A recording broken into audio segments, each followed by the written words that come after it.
வரணும், சுப்பிரமணியன் அண்ணா வரணும். அவர் வந்து எங்களுக்கு சைன் பண்ண சொன்னார்ல, அந்த டாக்குமெண்ட் எங்ககிட்ட காட்டணும்.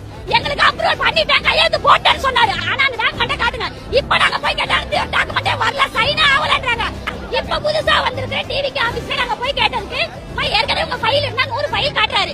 100 ஃபைல காட்டி இந்த டேபிளுக்கே வரல. ஏற்கனவே உங்க ஃபைல் அப்ரூவல் பண்ணிருந்தா ஃபைல் இருக்கணுமே டேபிள்ல. இல்ல அப்படி ஒண்ணும் பண்ணல. வேணா இப்ப மனு கொடுங்க, நாங்க உங்களுக்கு 30 நாள்ல நடவடிக்கை எடுக்கிறோம்ன்றத தெளிவா சொல்லிட்டாங்க. நாங்க அவங்கள கேட்கல. எங்களுக்கு முன்னாடி வாக்குறுதி கொடுத்து சைன் பண்ணாருன்னா அவர் எங்க? அந்த சைன் பண்ண பேப்பர் எங்க? எங்க ப்ராப்பர் எங்களோட டாக்குமெண்ட் எங்க போச்சு? யாரு வாங்கினா?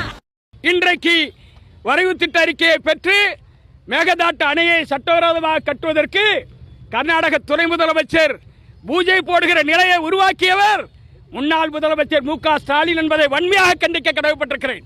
5 ஆண்டு காலமாக அவர் காவிரி குறித்து வாய் திறக்காததால், மேகதாட்டு குறித்து மறுப்பு தெரிவிக்காததால் இன்றைக்கு ஒட்டுமொத்த தமிழக விவசாயிகளும் கர்நாடகாவுக்கு எதிராக போராட வேண்டிய நெருக்கடியை ஏற்படுத்தி சென்றிருக்கிறார்.